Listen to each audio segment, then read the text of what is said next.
I'm going to demonstrate the single arm hang ISO, a few different things that I learned along the way as I started doing it, the benefits that I've felt from it, and then also some different ways that you could get started right now because it's a pretty advanced move. So one thing before doing this and trying to work it into your normal routine, I'd recommend making sure that you could hang for at least 90 seconds with the arms forward or with the hands facing each other before you start doing anything from a one arm standpoint.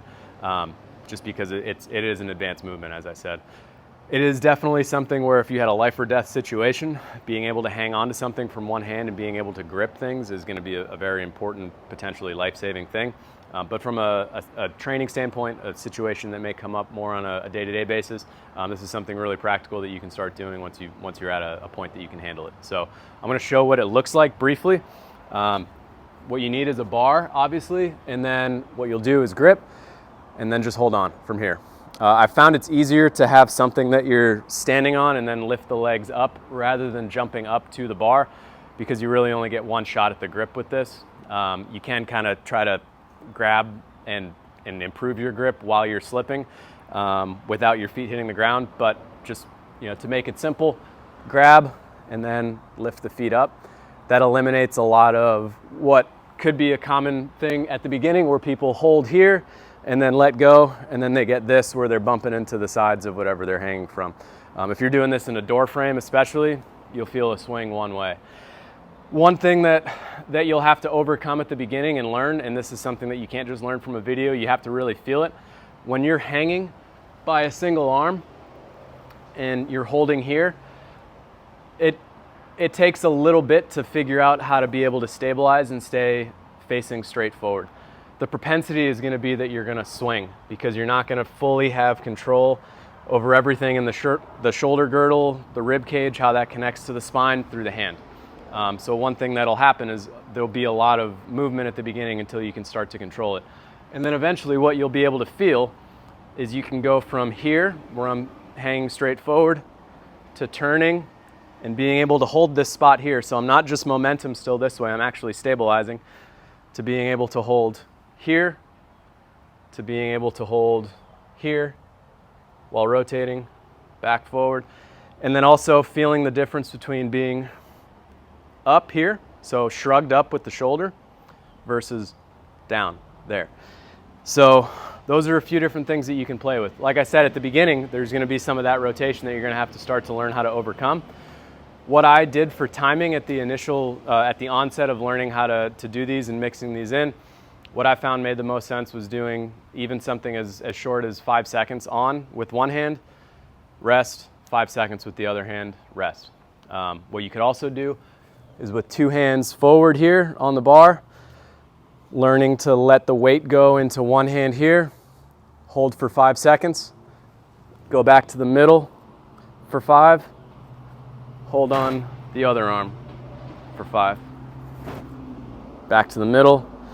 And then if you want, if you have chalk, if you have a bag, if you have something tucked into your pocket, you can kind of re-chalk while that hand is hanging off. So I'll show what that looks like too. Fortunately, I'm wearing white shorts. I can go here. Once I'm off hanging on this side, to improve my grip for the next one, I can kind of put this here, right? And then go right hand, hang here, and then keep going.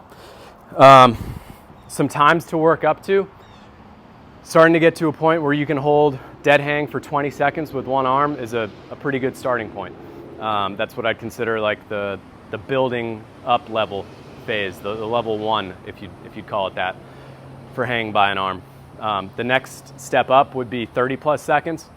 Anything over a minute is pretty legit. So I would start working these in. Like I said, you're going to feel that rotation. That's probably the biggest thing to start to overcome. The other thing that I didn't mention is that you'll feel along the arm that you're holding on from a really big opening up of the rib cage in the front, especially. If you tilt the head away a little bit, take a full breath in, you can actually start to feel some of the cartilage in the rib cage and different things open up as you breathe. Same thing if you hang from the other side. But big thing to be able to make this something that you can do for a longer period of time is being able to control the breath while you're up there and not having the propensity to panic. The other thing that I want to say as well is this will start to happen I'm going to just do it quickly, where the hand will start to slip here. When you're starting to hang for longer and longer, I mean, you can technically give it one of those and like kind of pull yourself up and then re-grip with the hand. It's pretty tough. I do recommend using chalk and then using something that has a pretty decent grip. I would stay away from wearing gloves because we want to be able to build up as much strength as we can through the hands and really be able to use, you know, everything that our hands naturally have, rather than relying on something that, you know, we wouldn't necessarily have if there was a life or death situation. So doing anything that'll mitigate the sweat factor. I am in Florida. I wasn't sweating at the start of this video a couple minutes ago. I am now. That's just from hanging outside and filming this at 3:20 in the afternoon. There are a lot of different things that you can do with the single arm hang. Another thing I'd say right at the beginning that is helpful would be doing, you know, once you can build up to a point where you're doing 2-arm hang, hang for 15, 2-arm hang for 15, single arm for 15, 2-arm for 15, and then be able to go through that for 3 minutes straight. That's a pretty legit, I don't know, I guess, base that you'd have built up to be able to do that. Also requires that you're going to be able to have to control the swing, and it makes sure that you're building up both sides at a pretty reasonable effort and clip and time frame. So that's kind of the basics of the single arm hang, making sure that you're getting somewhere that you can hang and control the swing, making sure that when you actually get onto the bar that you're not just, you know, swinging with a lot of momentum each way.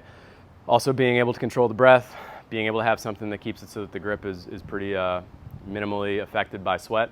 And yeah, if there's anything else, I'm sure I already mentioned it, but that's the basics for the single arm hang.